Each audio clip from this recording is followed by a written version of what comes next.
So yeah, thanks everybody for coming. My name is Vic Cooper, and this session, I'll share my screen, get this going.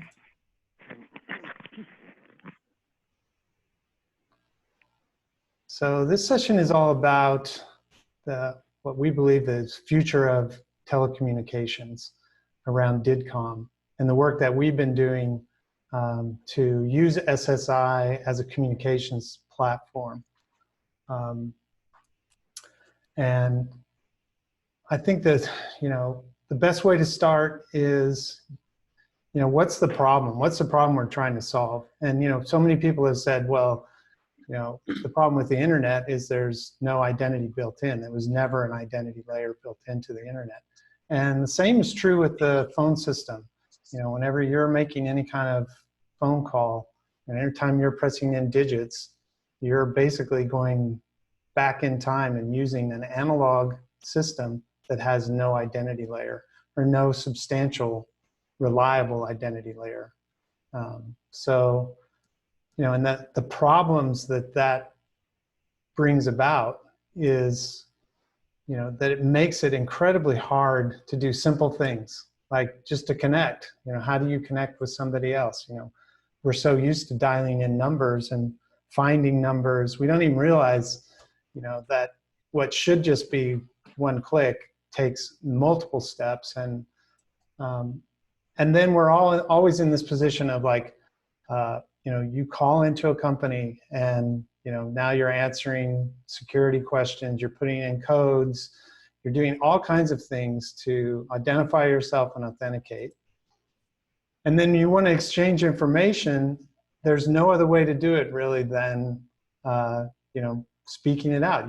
How many of you had to read out the 16 digits of your credit card, twice, because it's really hard to get 16 digits right.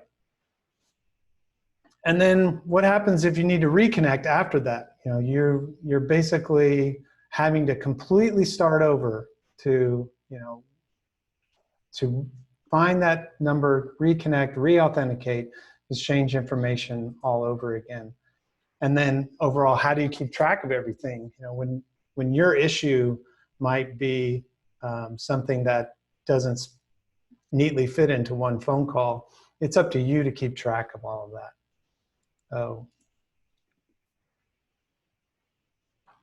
So we're basically saying we could do this a different way, and by using what we're calling identity-based communications, because this industry, the telecommunication industry, which I've been a part of for over 20 years as a contact center consultant and as a programmer and designer of call centers. We need acronyms. We have to have our acronyms. So we decided we're going to call this IDC, for identity-based communication. And what we're using is the trust over IP stack to create these unique personalized connections between people, organizations, and things. And so what I'm going to do in this session is we're going to dive in a little deeper and kind of explain what we mean by this, how this would actually work and how it would be different. And I'm going to start by having a look at, if you haven't seen this was actually from a session earlier, I think on Tuesday, from the Trust Over IP, the new Trust Over IP Foundation, where they're describing this new stack, this protocol stack. And I think this is so important that actually what we're doing is we're relying on a brand new internet protocol, if you say, as the basis of our communication. So most communications products out there, the whole way, their whole value is that they're somehow fixing a problem with the existing phone system. They're adding some feature on top of what is basically a not very reliable and mostly broken system. But by using this, this protocol stack, we get a whole new way of interacting. And now there has been some confusion, like when we did our demo hours, people, I think in this in this group, at this, internet identity sort of ecosystem, are very focused on this whole, sort of the third layer, this issuer, holder, verifier piece. This is where there's a lot of value to the trust over IP stack and where a lot of action happens. But we're actually going to focus on this layer down here, layer 2, that we're not actually using like credentials to connect, but we're actually using the this DIDComm layer as our connection layer.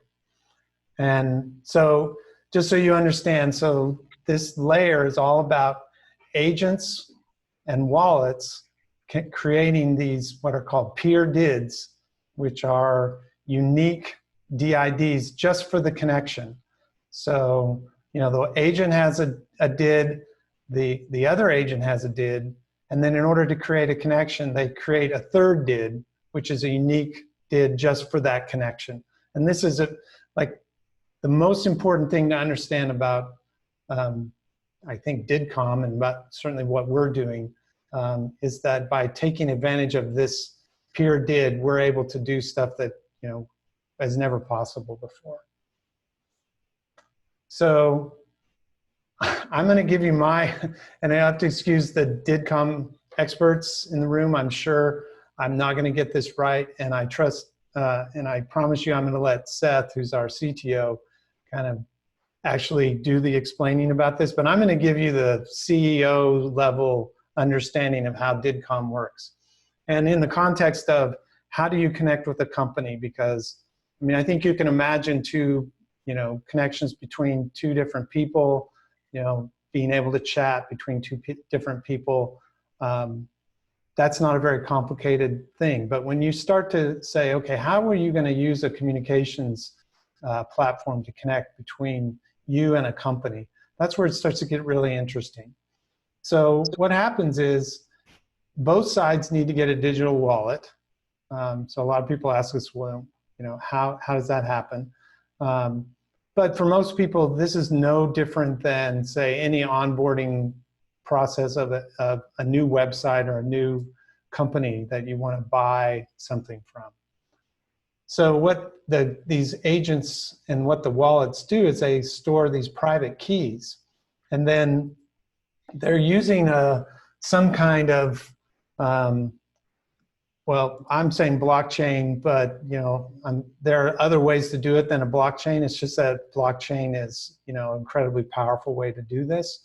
So these public keys get stored on this registry, and then by looking up these public keys, then if two people come, or you and this company, first are making a connection, then you can say, either side can say, hey, do you want to connect? And basically my agent is going to talk to their agent, or their agent is going to talk to my agent. And then once we both agree to say yes, then now we have this secure communications channel for private communications. And you can think of this as like as your own private VPN. If you've ever used a VPN for a company, it's encrypted channel that connects both of these agents and wallets together. And we've talked about this as being the bat phone. When Commissioner Gordon needs to call Batman, he picks up the bat phone, and he knows that when Batman answers it on the other side, it's Batman. He doesn't have to say, give me your Bat ID, or what's your mother's maiden name, Batman. He knows, because he's using the bat phone, that that he is connected to Batman. And that's basically how this works. It's like, if you have access to this channel, then you've already authenticated yourself. So what this does is it creates these unique, persistent, and trusted connections between you and a company. And when you think about the significance from a company's perspective, now they have something, a way to get in touch with and to stay connected with each one of their customers individually. And this is incredibly powerful. And so that's why we're saying this is so much better. In fact, it's pretty much the greatest communications channel that's, I think ever been, and I've seen all the different ways that we try to connect, we try to work, all the workarounds and the products, but this basically, through at the simple protocol level, lets us connect and in a powerful way. Now, so let's talk about, so there's you connecting to organizations, but there's also this incredibly powerful piece of this where actually this includes connecting to things. So you can take a thing, also give that thing an agent and a wallet, and then I can connect to my thing directly. And then also that thing can be connected to the manufacturer, so some company out there.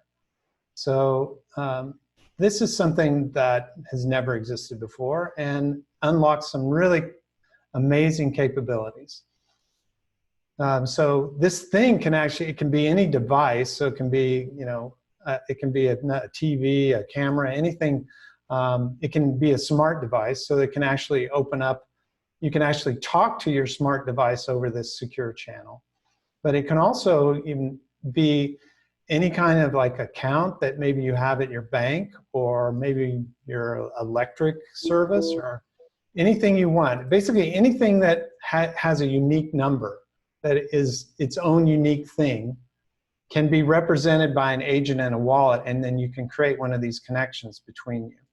So this could be a prescription, it could be your car. If you're lucky enough to have a Tesla, it could be, you could be talking to your car over this connection.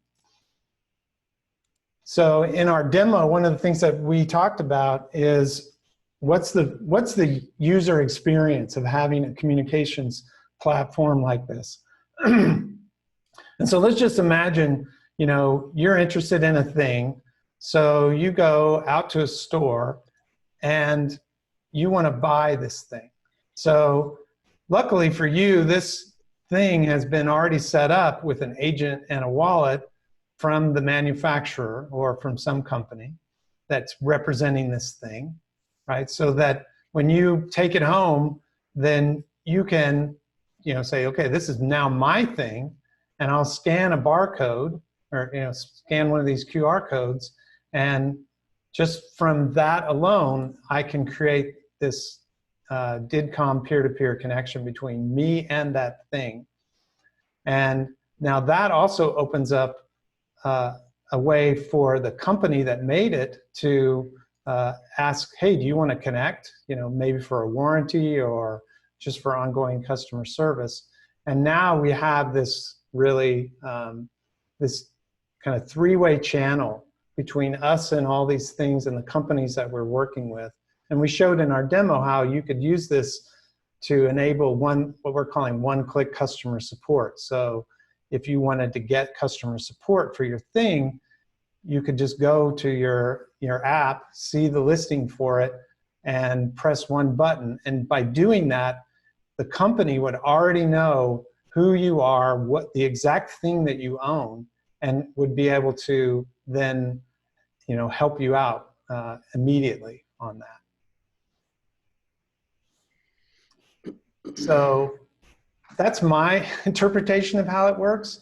Now I'm going to give Seth a little heads up that now I'm going to ask him to kind of get in there a little bit deeper and also answer your questions, because I think what's really interesting is a lot of this amazing work that Seth has done on this. And I would share a little story. I don't know, it was a couple of months ago. I was just checking in with Seth. I said, how's it going? How's it going writing this thing? And he's like, I'm having such a blast. I've never had so much fun making stuff, as he kind of dove into all of this. So Seth, if you're ready, I'm going to stop sharing my screen and let you sure. Share your screen. So yeah, I've got just some slides, not quite as slick as Vic's put together. I spend most of my time staring at a black screen with white text, so the slides reflect that. But yeah, it's been a really exciting really exciting and fun to work with this. The cryptography involved and just kind of all of the moving pieces are quite fun to dig into and really kind of play around with. So let me share I'm just going to share this. Yeah, so I kind of want to just go over what we're really doing with, I guess from more of a technical standpoint with DIDComm specifically. It's going to be very focused on DIDComm, not so much on DIDs and the DID spec and some of these other things. And then kind of walk through just some interesting applications for DIDComm that we've found, even just from the microservice architecture that we're using internally, and kind of how we're leveraging it on multiple layers. And then also look at some gotchas, some things that we ran into. This is going to be very practical. We kind of needed to get some things done, and so there's always the balance of idealism over getting it done. But one of the beautiful things about all of this technology is it's very extensible, plug and play, movable. You can implement something, and once you have some of the foundations in place, everything can be moved around, whether it's DID methods, where you're storing those, how you're resolving those, and all of those things. So HearRo in brief, truly in brief. So quick overview why we love DIDComm. That's going to be more just how we're using it, what it kind of enables us to do. DIDComm and deep security, so that's more the back end, how it allows, sort of enables our communications between our microservices. And then DIDComm and API-driven applications, that's very much a front end. We've spent a lot of time developing an SDK specifically for the purpose of removing complexity. The idea is that if you're going to use HearRo and it uses DIDComm, you shouldn't have to know about packing and unpacking messages and all of the message types and wallets and keys and key management specifically in this context is a thing. And so, an SDK to kind of abstract that, you should be able to npm install it if you're living in JavaScript world, or install the SDK on a native application and just create conversations, create connections, and have all that handled in the background. And then some gotchas, and less gotchas and more just things that we are still resolving. And so, this chat room is full of experts that are way more knowledgeable than I on all of this. And so that would be kind of the, hey, we ran into this, you probably already know a solution or have had thoughts on it. And if we have time to talk about it, that'd be great. Otherwise, we can always chat later. But yeah, that's kind of the overview. Why we love DIDComm, transport agnostic security. That's one of the huge things that you get with the pack and unpack algorithms. And the reason we like that is because you can push those messages around and you don't have to worry about securing the actual transport layer. So we push them through NATs. Using protocol buffers, we sort of push them down into a binary format and stick them across NATs, which is just basically a message streaming service, kind of like Kafka, if you're more familiar with that. We have a GraphQL endpoint that we shove messages through. We use gRPC internally on our microservices. You don't really have to worry about whether or not your message is secure. Once it's packed, and it reaches its destination, it can be unpacked and authenticated by the intended recipient, and that's that. So it's part of why it works so well in so many use cases. Strong identity guarantees, that's really fundamental to what we're doing at HearRo. The strong identity guarantees, and you think about it, messaging and actually quite a lot of other things revolve around getting the right thing to the right person, whether that's messages, whether that's real-time communication packets, whether that's whatever you're passing around. You need to get the right thing routed to the right person, and in order to do that, you need to be able to validate the sender and the recipient, and that's the DIDComm gives you that. And then finally, it's extensible. The asterisk there is because it's extensible in a lot of ways. Once you get some of the foundations in place, whether with key management, wallets, packing and unpacking, sort of the infrastructure in place, you can do a lot with just the basic building blocks. You really can. Some of the RFCs for basic messaging and forwarding, and how you pass messages along, wrapping envelopes.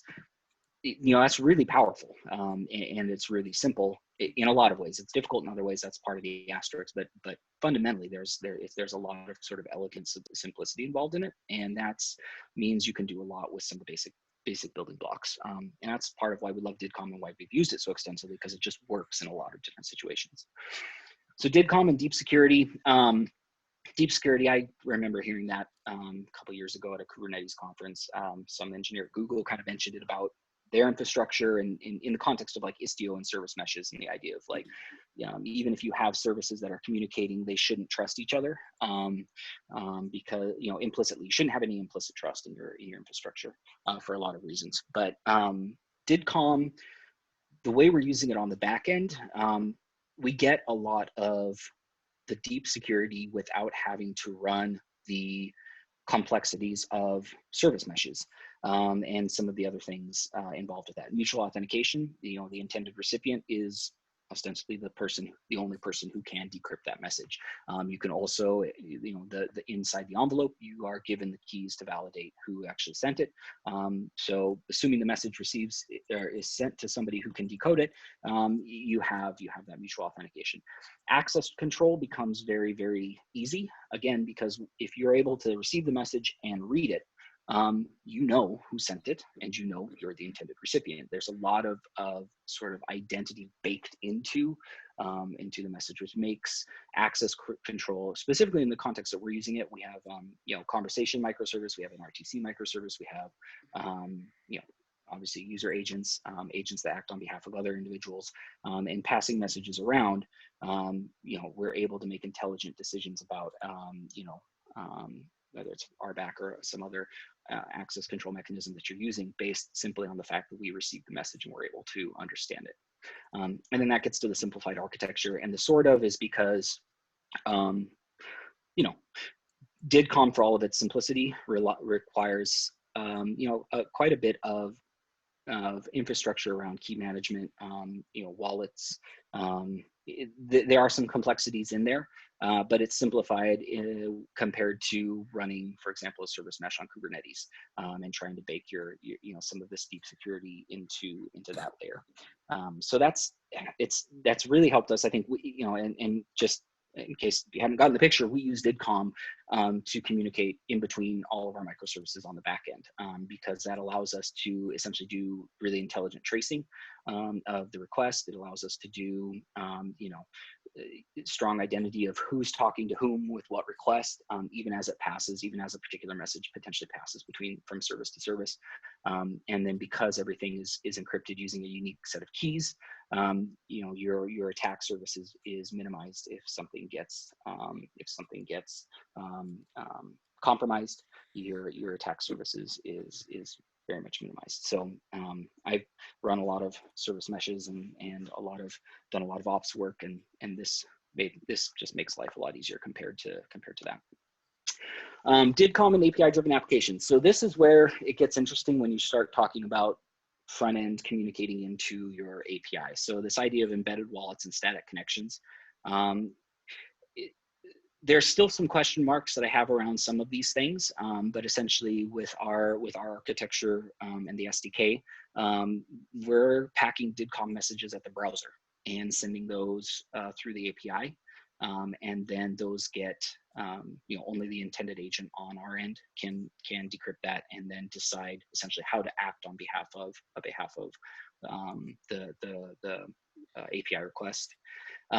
Again, access control is a big part of that. It's, you can either do access control with JOTs or some other method after a user's authenticated. There's lots of ways to do it, but, we get access control fairly easily, just again, through the fact that if you can encrypt the message and send it and I can read it, we have bootstrapped some identities and can apply rules and do other things based on that.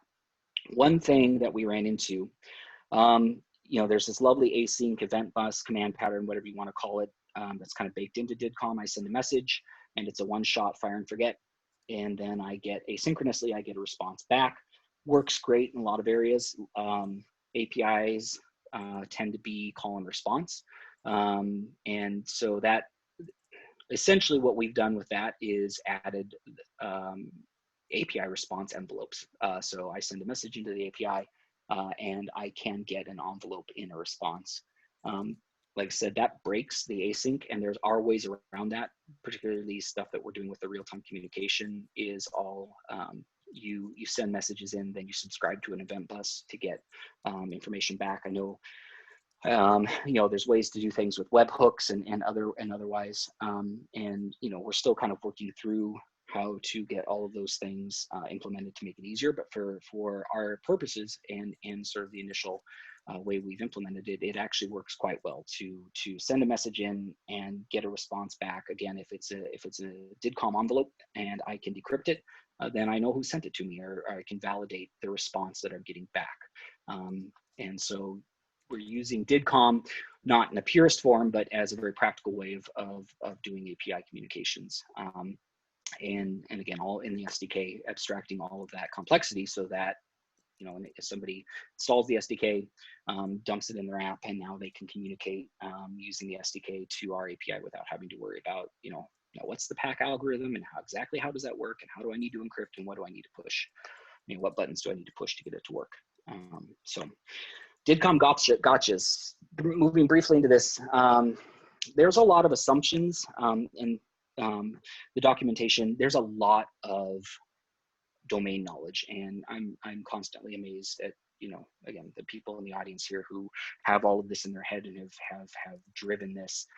There is a lot of domain knowledge, and it takes a lot of work to get bootstrapped on it. But there's also some interesting assumptions. One of the main ones that an example that we ran into is that the DID doc is stored in the wallet. And sort of the issue we ran into that is that we don't store the DID doc in the wallet. So when it's kind of this interesting mix of responsibilities in the wallet. The wallet has to unpack the message, but then it also does sender validation, which is completely legitimate. But we are using our wallets because they're very isolated, very hard to get at, and we do a lot of auditing around accessing them. Something that doesn't need to necessarily be as secure. For example, the DID doc, which just has the public keys involved in it, didn't want to store them in the wallet and didn't want to push that logic into the wallet. We wanted the wallet to do very specific things for us and be able to keep it isolated. And the interesting thing about that is the auth data is provided in the envelope. So I can decrypt a DIDComm message and authenticate it because, hey, in the packet, in the envelope, the sender gives me their public key. So there's no problem to actually have the wallet do the decryption and validate. The payload hasn't been modified. But if I don't check the DID doc to make sure that the public key that's being sent to me in the envelope is what I expect it to be, then anybody could send me anything. And so that's just, it's not, again, the reference implementations with the wallet, the wallet handles all that. You give it the DIDComm message, you don't have to worry about it. But it's a little bit different when you start potentially changing some of the places where you store some of these things. So that was just something that we had to kind of work through and figure out, making sure when we're actually decrypting wallets, or decrypting messages, I'm the intended recipient. I have the private key, I can actually decrypt it. But I'm relying to a certain extent on the public key you sent me to validate it. So I need to make sure that public key matches what I actually think it should be. Hey, Seth. Yes. So on the last one, all of the things that you identified are true, but they're more true about Aries than DIDComm specifically. DIDComm doesn't have an opinion about like where the DID doc lives. And in the Aries implementations, that's been done in the wallet, but that's okay. So the crime is true, but different. Sure. Person. And that's perfect. This is why I love having you and other people in the audience, because again, this is like the domain knowledge that you have in this area is way more than my humble pokings at it so far. And so what you guys have done is great. So keep going. This is super good stuff. Yeah. So yeah, but I think that was just, like I said, that was something we had to work through. And to be honest, the Aries RFCs is where I spent a lot of my time. So yeah, absolutely, all of this is going to be very Aries, probably Aries slanted, just because that's where I've spent a lot of my time and effort reading. So yeah, absolutely. So yeah, the DID doc in the wallet, that's just an interesting thing that we ran into. It's not hard to resolve, but I just remember that one moment of thinking, now wait a minute, if I don't check this, anybody could send me a message and say, hey, yeah, it's me, trust me, here's my public key, and making sure that you have the surrounding that. DIDComm is transport layer security. So this is an interesting, and I love feedback on this. And this is something that DIDComm is great, you know, kind of as we already talked about as your transport layer security, but the protocols, and again, maybe this is very specific, but the protocols that it's trying to implement seems like it kind of mixes layers, right? So, and I'll give you an example kind of what we ran into with this, and it kind of goes into the next slide as well, but it's this idea of you know, it's like there's SMTP or there's HTTP, right? You know, and then there's HTTPS, and HTTP has its own, you know, verbs and commands, and, you know, kind of the protocols that you can send to a web server and it'll get stuff back. But then there's like, if you're going to use TLS to actually secure that connection, that's kind of happens separately. And it's interesting because the pack and unpack algorithms, you know, even some of the, like the basic message, the basic messaging and the forwarding, you know, that kind of enables this transport and this transport layer security of DIDComm. But then there's also all of these additional things on top that specifically, I guess, areas, the protocols that are being implemented. And it seems like there's kind of a blending of those two responsibilities. It's kind of like the trust over IP, right? Layer 2 and layer 3 kind of blend together, right? So the credential, you know, the DID exchange, the credential issuance requesting, and not to say that that's an issue, but there is a specific issue that we ran into, and that's on the next one, the DIDComm service block spec. And again, that's where in the service block of the DID doc, there's an RFC that says, hey, it should be called this, it should have a priority of this, and, you know, this is how it looks. And then if you need to figure out what functionality that service actually offers, you know, go ahead and do this protocol and request the functionality. That's great, except for like I said, it goes back to our microservice. All of them speak DIDComm if what you want to call DIDComm is transport layer, packing, unpacking.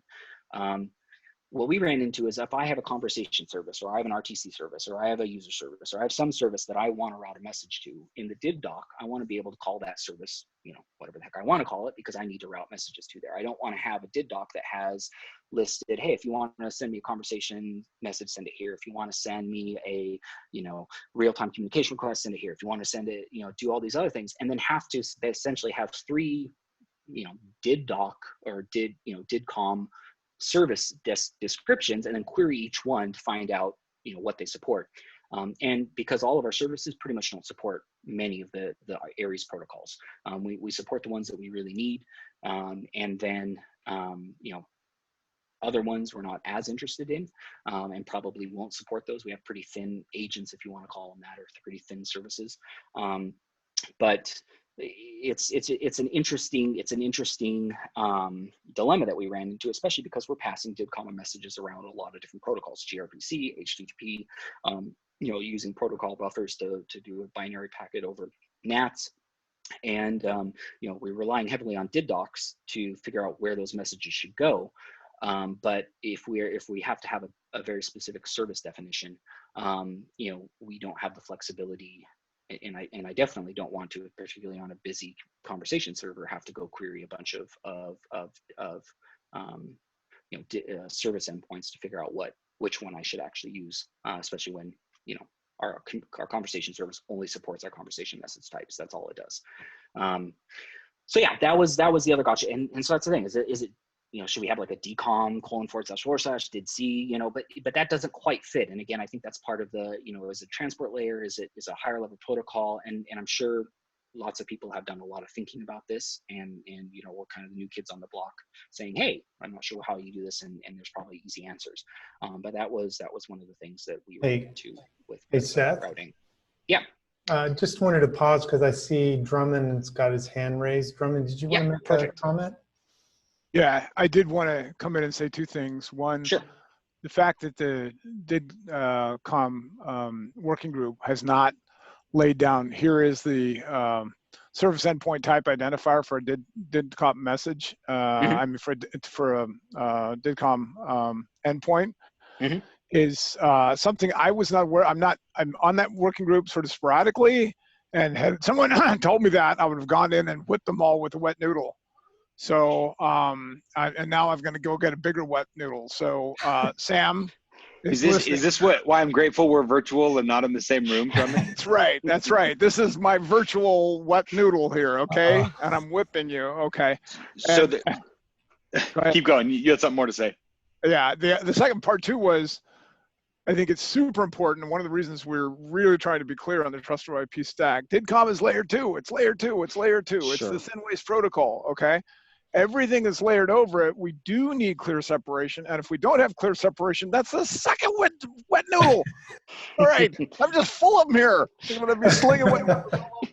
Good thing I don't have a camera as clear as Vic's, or you'd all be ducking.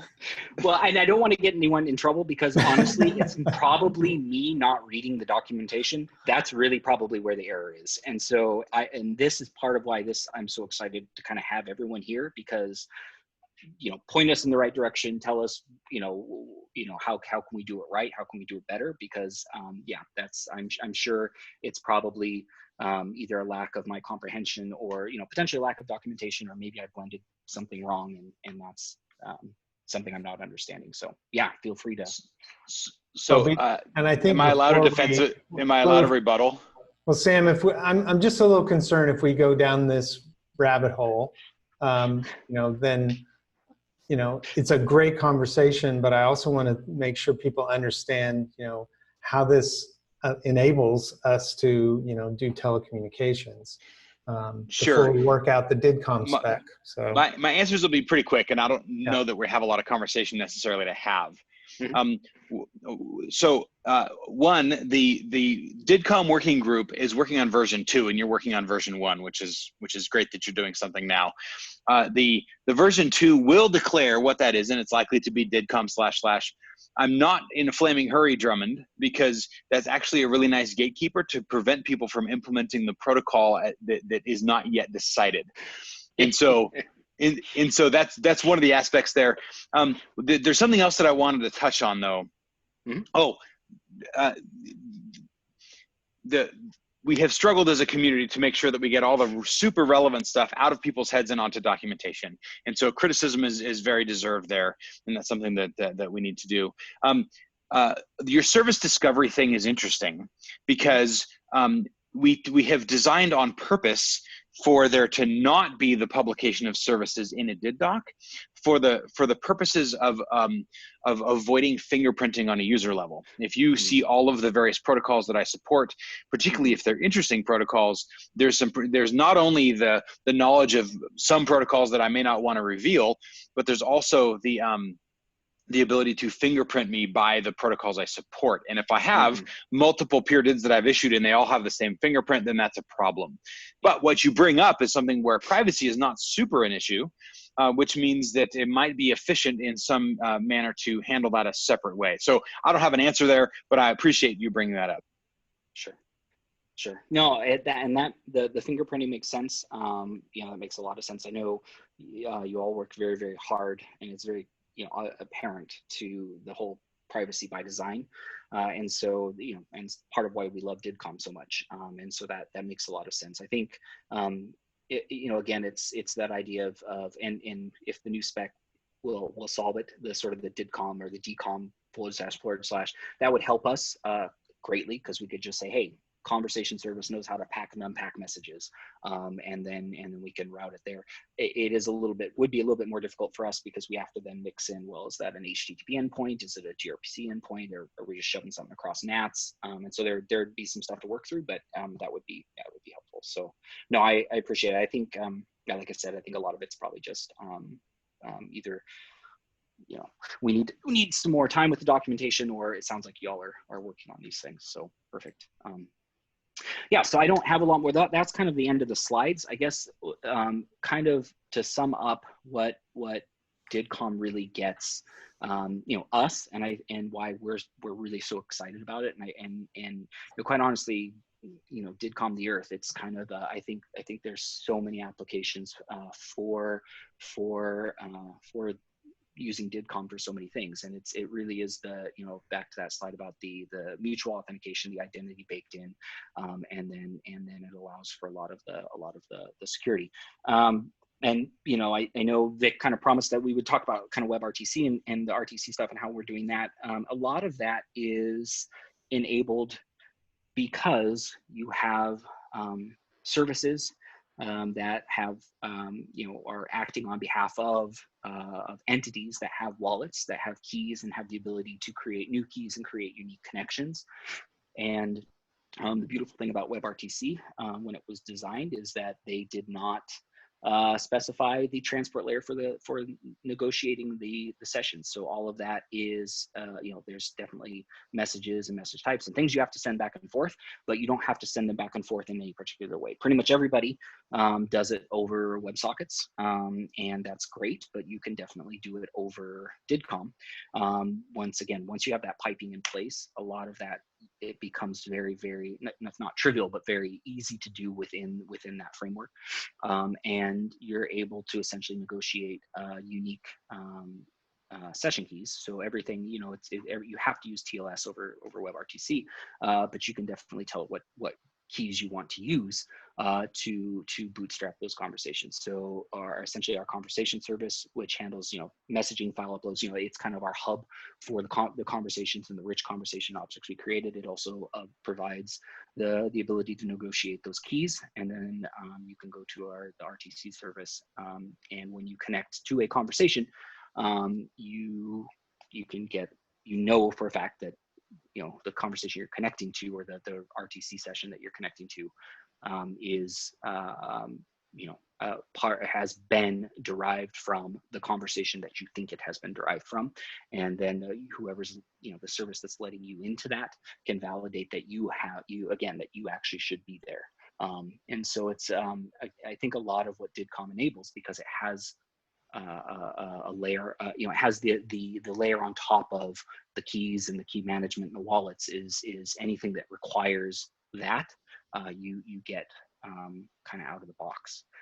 So yeah, I mean, like Vic said, I had a lot of fun working with this. Kudos to everyone involved in it, because it is a lot of the elegance and kind of the simplicity behind it is very apparent, and it lets you do so many things very easily. So I'm wondering, Seth, maybe to wrap this up, is why don't you just go over the demo, if you can crank it available? Yeah, give me a second. Because I think that'll kind of tie it all together, okay? Because now we've just talked about, you know, how this was built on the back end and how we use the protocols, but you know, the point of all of this work is to take all that complexity that Seth was describing and put it into a service that, you know, any one of you could add to an app you're building or a website or whatever. So that's pretty much our goal as a company, is to hide that complexity. And then I'm also seeing a lot of questions in the chat, which I hope we'll get to. But I think, Seth, are you able to do is that going to be? Yep. Nope. Just give me a second here, and we'll be ready to go. Give me about a minute. So I don't know if there's a question that we can. Yeah, I know there's a lot of talk about, you know, spam. You know, how does this affect spam?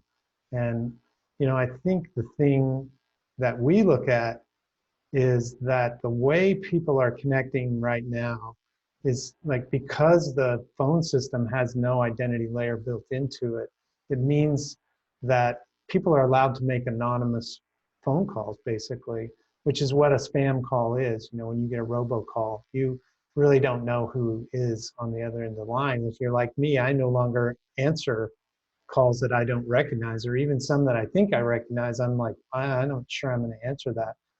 But with this, there's no way for you to have an anonymous interaction. And these interactions are, you know, you're basically, when you're accepting a phone call, you're accepting a real-time interaction with somebody. But the way HearRo works is, before you have the real-time interaction, you create the connection. And the connection is unique between you and that other party. So if, for instance, and this is sort of the, you know, the bad X problem, like if you have somebody you've connected to and then you realize, I don't want to get anything from them anymore, when either side can end that connection, which means that they have no other way to reach you over that channel anymore. So all those places where you get emails, like I can't tell you how many emails I get from Joe Biden every day, which I actually support Joe Biden, but I have no way of stopping these emails from Joe Biden. Now, if I had a DIDComm type connection between me and Joe Biden, then he would not be able to. I could just say, thank you very much. Not too many emails for me, and that would be the end of it. So it looks like you're ready. Yeah. This demo is pretty quick, so just run through it. And to set it up, is this what I was talking about earlier around how you could create a connection between you and an organization and you and a thing? And then also, how does an organization get themselves set up with an agent and a wallet, which is a big part of it? All right. Yeah, so this just run through this really quickly. And again, this is using our SDK, so that's kind of a thing that we're trying to dog food everything that we're creating, right? So this is a demo. It's a fairly rough demo, but it's one that kind of shows, this is what we're building on the back end. This is a possible implementation using the SDK. But basically, the admin user, I'll just go ahead and log in. On their admin, but basically the idea is that everything inside of HearRo is an entity that has a DID. It has a public DID that's resolvable, and again, we implemented our own DID method, but I think, as I referred to in the talk, these pieces are interchangeable very easily. This is it originally was intended to be on a sovereign blockchain, and probably still will be, but for right now, it's just a DID method that we can resolve internally. So because of the moving pieces are very easy to move in and out, we can do that. So the organizations, we have organizations units within that, just as a sort of a loose container for doing all sorts of permissionings and things like that. You can have credentials issued from the organizational unit, and those types of things. But just information here that's resolvable. Again, this is the HearRo admin. This is kind of the public face, if you will, of the HearRo organization. Users have public personas as well. That's tied specifically to their DID, their public DID, or the you can think of it as, if you're connecting to that particular person's DID, then that's the persona that they want to have. Items, I've just bootstrapped my BlackBerry because it's an easy thing that we have in here, but you can create new items. Items don't necessarily have to be things. I think Vic referred to that. They can definitely be things, and there's lots of IoT applications, but they can be accounts, they can be loan applications, they could be your account at your power company, anything. But the idea is that they are a unique entity. They have a DID. You can connect to them, and we can manage those connections. So now over on the user side, I'm just going to go ahead and create a user real quick. And then what that's basically done is, on the back end, it's gone in, it's created me a wallet. It's got an agent now that's representing me and managing my keys. I don't really have any activity, conversations, or connections. But basically, let's go ahead and create a new connection. The invite, this is all very much, we tried, with everything we did, we tried to implement or follow the Aries protocols, like the DID exchange, all of those types of things, even to the extent that like our conversation service, which potentially is separate from our user agents and our users, speaks DIDComm and handles the DID exchange protocol. But when you're creating a connection to a conversation, or requesting a new conversation to be created, and the idea is that we can extend sort of what we're doing out to the broader community that way. But I'll go ahead and scan a QR code here. Let me get my phone up and running. See if it'll do it for me. Oh, there we go. And that basically, when I scan the QR code, it's very similar to how the DID exchange stuff works. Goes out, resolves the DID. It wants to know if I want to connect to that. I hit accept. In the back end, DID exchange protocols basically happening. Unique peer connections created between me and the BlackBerry. But what that allows us to do then is get support button, because this isn't BlackBerries generally. This isn't a class of items, although there's support for some of that. But this is a very specific item. And when I hit get support, what it does is it goes out and it creates a conversation, and it adds me, the BlackBerry, and the HearRo bot into this conversation.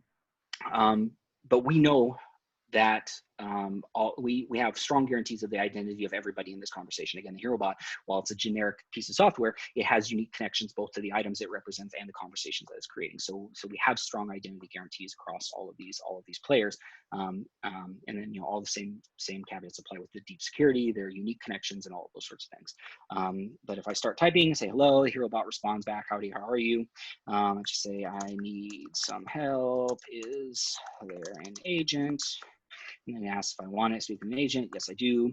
And now the HearRo bot is able to say, okay, fine, I'm going to act on your behalf because I know who you are. I know what your device is. I know all of these things about you. And I also know who I represent in this conversation, the unique connection I have. And so I can go out and get your support request to the right person. I can do, you know, interesting things with queue routing. So if you're in a customer support situation and you need requests based around certain items or even certain organization units, certain organizations, you can do all sorts of interesting routing because of the identity guarantees that you get. But then on the back end, if we go into our support, we can see now that we have a pending request. And in here, we can see when it was created, you know, some information about it. Obviously, all the participants that are involved in it, again, strong identity guarantees there. And then, you know, the conversations and things that are involved. So yeah, I don't want to take too much time up with that, but that's kind of the overview of how a lot of these things work.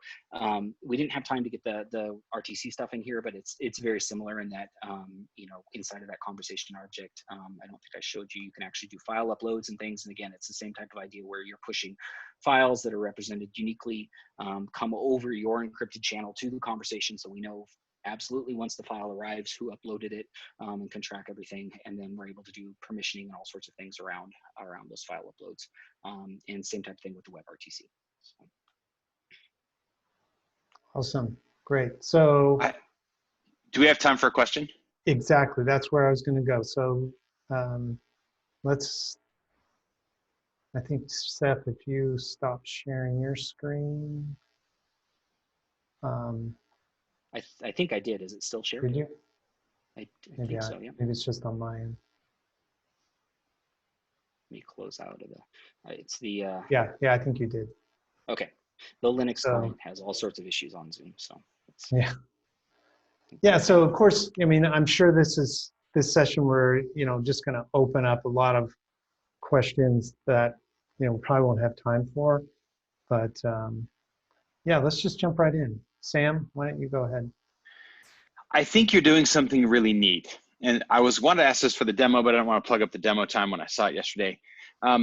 You are creating a DID for the conversation, right? And that allows you to dynamically add agents?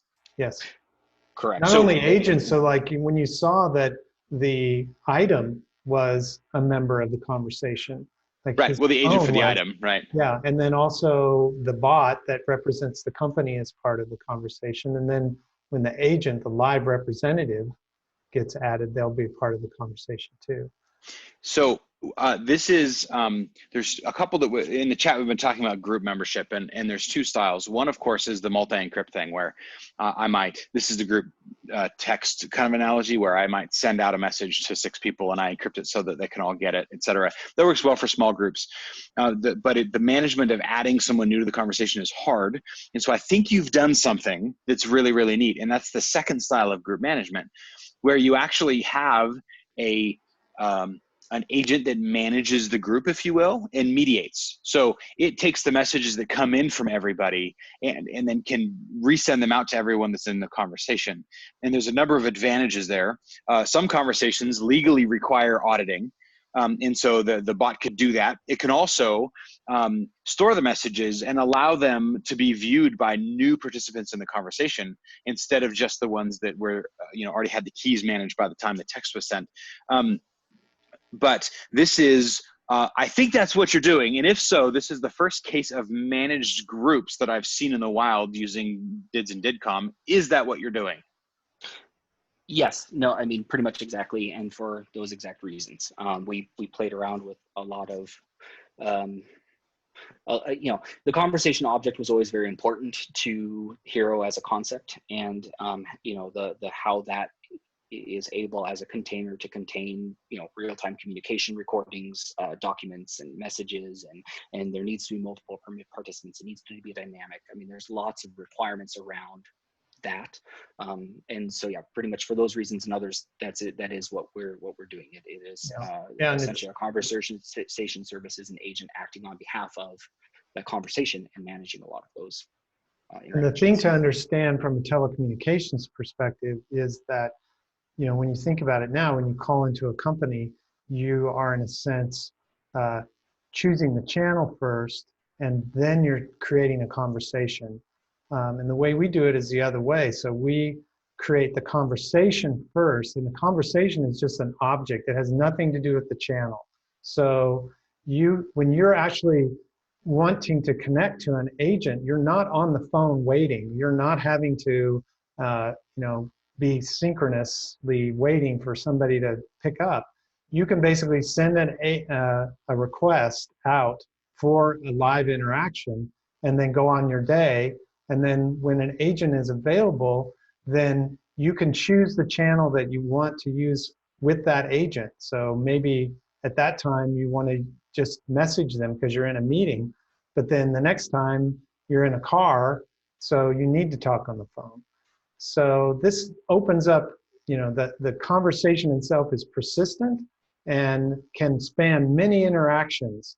So you can think of a conversation kind of in the call center context would be like a case. It'd be like, oh, I called in to help for my computer and they opened up a case for me. The difference is that the company is not opening up the case. You, as the person who's initiating the conversation with the company, is opening up the case. And in a sense, you kind of control it. I mean, the company still has some ability, but it's not like, you have to scramble and say, what's my case ID? What's my case ID? And then what happens if I get disconnected from you? What happens to everything that we did, And so this whole shift from going to connection first, then conversation, then channel is a game changer. So what's better than a high five? Is it a high six or 2 high fives? How do we do this? Because that's awesome. Thank you. And Mark, I see, I can't tell who's, I guess the person who raised their hand first is the one at the top. So Mark, why don't you go ahead? Yeah, so Vic, what you just said, multiple high fives to that. It answered one of my questions, which was about an abstraction of channel and device. So, because that enables smart routing and all the things you were talking about, which is huge. And I also just want to say, I think this is an absolutely enormous opportunity you guys are going after. There's a community called Telco 2.0, which I did a lot of work within that I can connect you to, and they would completely eat this up. The other question that was about presence and availability. Is that built into your protocol? And what are your plans around that? Because that is key for the smart routing to be effective. And then we had a bunch of offline in the chat discussions about spam, which seems like another giant opportunity. And then finally, legacy integration. Do you see ways to create connectors to existing systems so this becomes an overlay?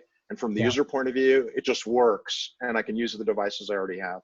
Yeah. So there's a lot of points there. One way of thinking about, like, if you're you're an organization and you're kind of trying to, but where would I fit this in, is kind of in the web chat area, because it's a fully digital interaction like a web chat, but it's kind of web chat with benefits. So, we didn't show it, but once you connect to that agent, you should be able to then turn on audio with that agent and turn on video, go into a full Zoom conversation if you want. And then around the whole thing on spam, I think I addressed that before. It's like, it's incredibly hard for you to spam if, like spam sort of depends on you having like a public number that anybody can dial, or a public email that anybody can send you an email to. If you first have to have a connection with that company, then they start sending you spam, you just end that connection. And then, maybe you create a new one later with them or whatever, but the idea is that this connection is your control over that. I think that's a huge consumer-facing value proposition. I mean, that's very I think to kind of the conversation, because the agent's acting essentially on behalf of that conversation, we can do permissioning around who's allowed to add participants, and you have to be added before you can be eligible to receive messages that come into that conversation. And that goes back to the deep security idea of if somebody tries to send a message to a conversation, the message is essentially black holed if they're sending it to, I can't decrypt it, or they don't have an existing connection, they don't have an existing pairwise connection to that, then it kind of stops before it gets processed. And then there's also from the perspective of the company as well. Like I was just dealing with a credit union that it's having this problem that somebody got their 800 number and is making calls with their caller ID. So they're calling the credit union customers and representing themselves as the credit union because of that caller ID, that 800 number. And they were, writing messages to the telecommunications consulting group that I'm at saying, help, what do I do? It's like, how can I stop this? And it's like, basically you can't, the way the system is now, it's, I mean, there's a million ways it's broken, but definitely in this way. So as a company, what you're seeing here is like the point, your connection, this, wallet and agent that represents you almost becomes like a website. And it's a public point where people then can come and create these unique connections with you. And so by managing all those connections, like when I call my bank and my bank makes me go through a ritual to try to identify myself, whether that's, really works or not is debatable. But how many times when you call your bank, do you say, well, how do I know you're my bank? And the way this works is that you can't be on the bank's channel unless it's the bank, right? And so. Another huge consumer space would be dating apps for those actually. Yeah. No, I'm serious. It's No, for sure. You should talk to Tinder. Yeah. All right. So the next person, Andrew. Yeah. So good work. This is cool. I think you're doing more with different DIDComm transports than anybody I've seen so far. The idea of coordinating the WebRTC connection over DIDComm is a cool concept. I've been discussing recently doing the DIDComm communication over a WebRTC data channel, as well as a way of doing peer-to-peer communications between browser clients. But one thing I run into is just that it's not a terribly appropriate transport for anything that's bandwidth intensive, because your payload is always inside JSON. So you're just sending base 64. And I do wonder about using a binary protocol instead, if some mechanism will be proposed for that down the road. One thing we do with, we use protocol buffers a lot, so it's quite a bit more efficient to do than JSON. And so when we're passing envelope messages back and forth internally, we don't use JSON. We put everything into protocol buffers and send it that way. So you get quite a bit. It's quite a bit faster. And so to that concern, yes, I would say I like binary protocols, and they're serializing things that way also gives us, we push things through the NATs, our message stream that way. And so I was working on a side project where I was doing JSON encoding and protocol buffers, just kind of as an aside. It was for Minecraft, and we were streaming XYZ stuff for players, and the performance increase, even though you have to serialize to protocol buffers, the performance increase to stream that versus JSON is significant. So yeah, I agree, and plus you get to publish a schema that's well defined, and so there's lots of benefits. Yep. Okay. And how about Rio? Yeah, it's Leo. Yeah. Thank you for this talk. Like, I had a session about like email lacking identity and like having too much spam. So like I thought like we want IBC and email too. So this looks like the future of email and messaging going forward. So like so I want to look into this deeper. So like where like are there like technical resources I can look into, or like specifically like unopinionated standards, like not implementation specific, like the areas that you just mentioned. Are there any resources like that I can look into? Well, I mean, for us, you know, we relied very heavily on the Aries, the RFCs. But I think, you know, I think kind of what Sam had said and became apparent was that, you know, some of these things are Aries specific and some of them are not. And so I think that's, you know, that's maybe where what we're doing is kind of a departure, but maybe it's not, because we were going with more pure DIDComm than area specific. There is, and I'll leave this up. I mean, there's people from Sovereign here and other people that potentially have better ideas about where to point for documentation, but we relied very heavily on Aries and then the sort of the DIDComm spec and some of the W3C docs to figure out a lot of where we should go with the implementation, and then yeah, we kind of wing it as we go along, and then hope for feedback and working with people to kind of make sure it's all standard. So there is a huge amount of very smart people with a lot of domain knowledge, and it's drinking from a fire hose for a lot of it. But I guess my only encouragement of that is if you are starting down this path, just keep going, because eventually it clicks, and eventually you get enough of it that it becomes a little bit easier. But I think we just did the Aries stuff, so I'm not sure if there's a better place for that. Yeah, there was offer a few couple of weeks there. I couldn't talk to Seth. He was like, I can't, you know, just trying to get it all in his head somehow, how it all works. So the DIDComm work's actually being extracted out into a diff working group, and that's we're working there on sort of DIDComm v2, if you will, and that will produce documentation that's independent of Aries, and I expect there to be in the ecosystem there'll show up code and other things that are DIDComm but not Aries. So that's on the way, and if you would like to get involved, PRs are accepted. Yeah, and Okay, also thank you. I'll definitely look into that. Rio, your comment about email, I think I can quite get all the details, but I think you're right there. It sort of makes you question, what is email exactly? What kind of messaging is it really? And is there a way that it could actually go over, this same channel? And I think the answer is definitely yes.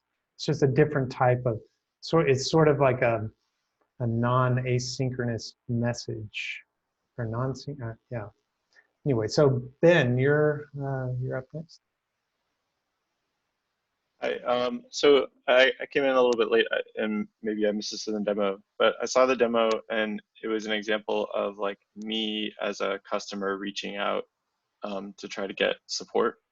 And then we talked a little bit about spam and how this helps with spam.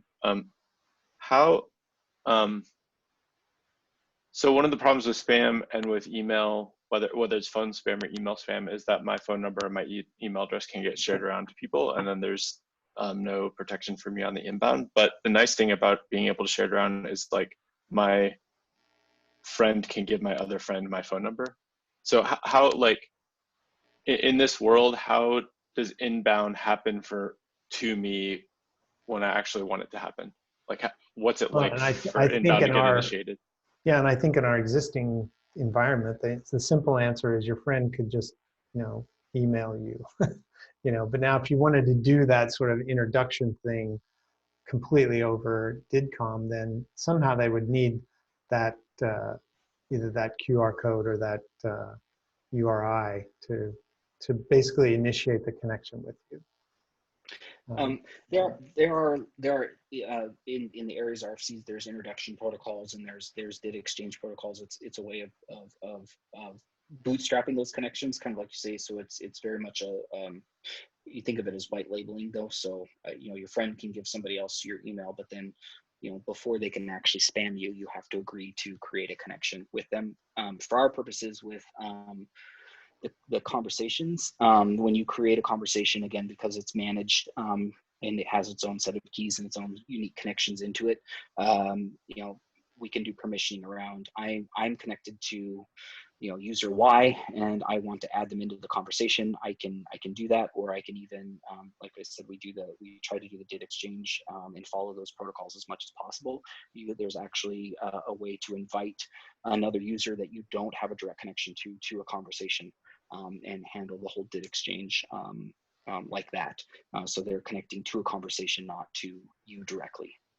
So the idea is, again, with the conversations in kind of HearRo, fundamentally, we want to be able to have a situation where you can add a third party that you're not connected to the conversation, and have them participate in ways, meaningful ways of that conversation, without having to have your connection list full of connections to different people. So think of an insurance company trying to get claims or bids to fix your roof. They can add 3 different people to the conversation and say, hey, here's bids from these 3 people, go to these threads, talk to them about it, and then but you don't want to be connected to those people long term. So yeah, and also there's a thing about how do you connect to, say, a representative who's at a company, and that basically you're not creating a direct connection to that representative, you're creating a connection to that company. And then, that company is adding that person in. And one of the ways we handle this is to create personas for you, so that you're able to represent yourself. Like I could give out my work persona, or I could give out my friend persona, or, I could basically categorize my connections based on, some organization thing that I decide on. And that also lets companies have all these people representing them, but still have all the communications routing, in a sense, through the company's connection. So Dave, I think you're next. Yeah, can you hear me? Yes. Okay. Yeah, I've been having a fantasy recently about, sort of being able to, I guess, allow list or block list everything on the web down to an individual web beacon, right? A single pixel web beacon. And one of the problems with our current web, obviously, is that we have all of these guys who are aggregating stuff from all sorts of sources, be it iframes or web beacons or whatever else, and then they're shipping it to you. And in the DIDComm is telecom world, they're going to put all of this stuff, including untrusted content, to you on their own cert, their own DID, or the channel that's created by both my DID and Google or Facebook's or somebody's, right? And so to me, I want to unpeel the onion and say, how do I, whether it's by establishing multiple DIDComm connections and somehow aggregating them in my devices, or by having another higher layer above this where there's DIDs inside DIDs in terms of streams. Have you guys talked or thought about all that? And is that really weird and stupid? No, I mean, I think what you're hitting on is there is this very interesting thing that starts to happen, because so when you think about when you're going to connect to that company, then the first thing you need to do is connect to the agent that represents that company.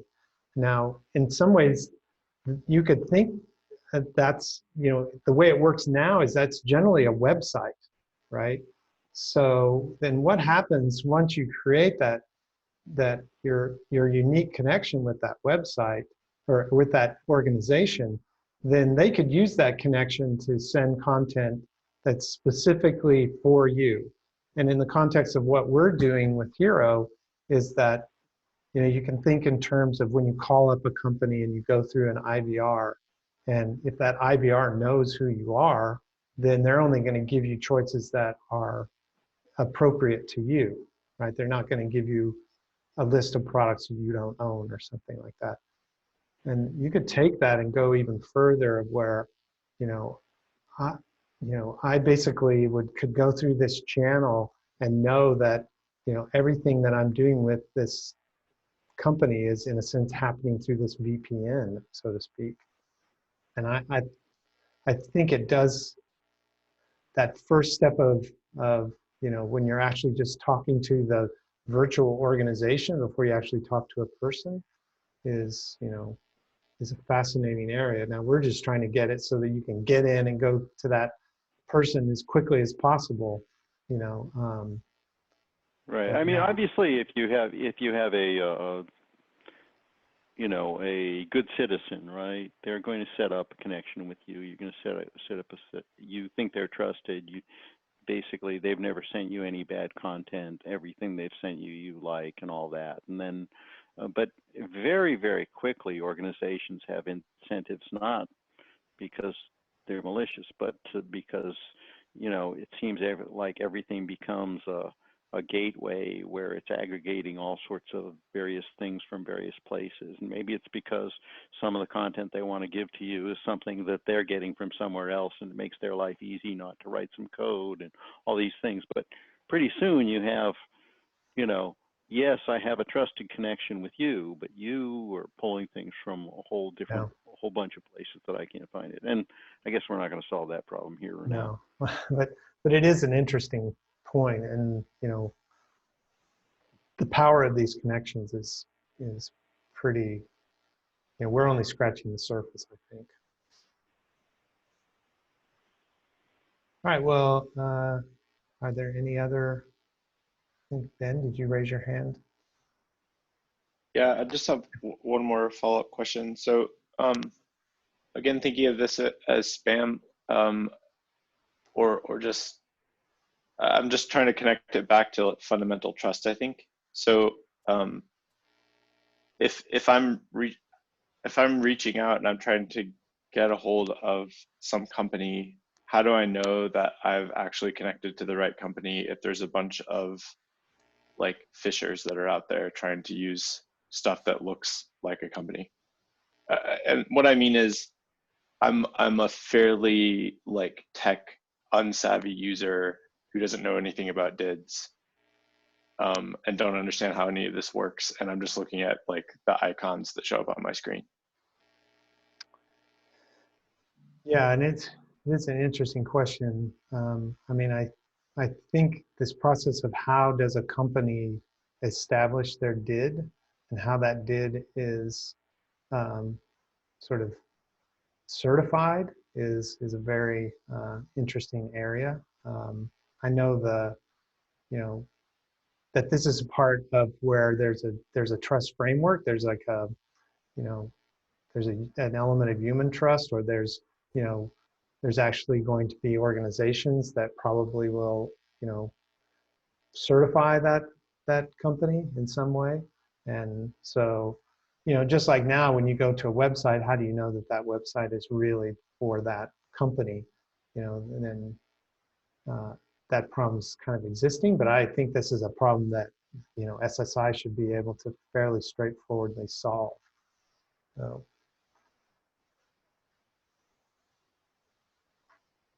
all right. So in the comment, we had an outbreak of declaring trust frameworks against that question. Yeah. Yeah. Okay. I see that. Oh yeah. I think I answered. You said that without saying trust frameworks, but trust frameworks is the generic answer that we have at this point. And all effort on Drummond and company to make that all happen in the trust over IP work. All right. Well, I'm just going to close. I'm going to try sharing my screen again. So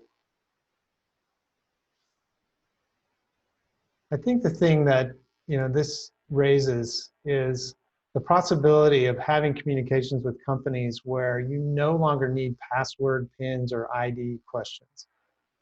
There's also the possibility of no more being stuck waiting on hold, no more starting over, no more transfers from person to person.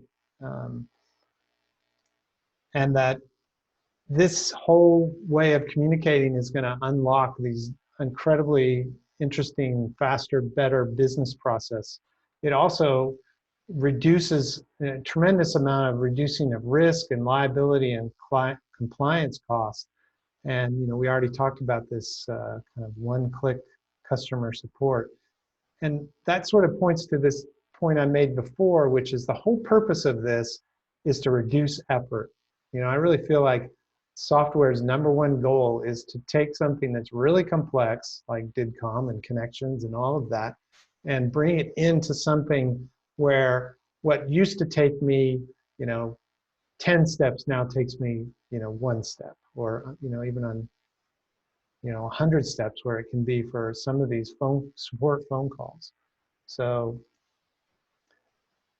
we touched on a lot of things, but, these are sort of the main things that we're pointing out. Like, we didn't even talk about how this enables people to exchange verifiable credentials, through this same channel. I mean, that's been sort of, talked about a lot, but in order to do a lot of these credential exchange things, it's sort of implied that there's going to be communications happening. And those communications often, when I ask people, well, how are they doing it? And it's, well, they're going to call on the phone. And it's like, well, why don't you use the same channel that you just set up to exchange a credential to actually have a conversation? And that's one of the things that we're really enabling. And then, we talked about the conversation object. This is a big piece of what we're presenting. And that's why, we sort of say, if there's one takeaway from this, it's like we're looking to create, through these trusted connections, this sort of effortless communications. All right. Well, thank you guys for staying all the way through. We need to get off because the next session is going to happen, but, feel free to reach out to me. Actually, I should have left my email up there, but I'll put it, just reach out to me if you want more information. I mean, we didn't talk so much about the SDK, but the idea here is you should be able to take some of the stuff that we just built and add it into your app fairly easily. Or you could use the apps that we're developing the same way. All right. Well, if there's no further questions or comments, then I think it's a wrap. Yeah. Thank you all to the community too for all the awesome work you guys are doing. This is only possible because the tireless efforts of everyone at the Sovereign Foundation and everyone and all the other people involved. It's great. You guys are awesome. So thank you. Yeah, we're very right on your shoulders. Standing on the shoulders of giants here. So, all right, everybody. Thank you so much.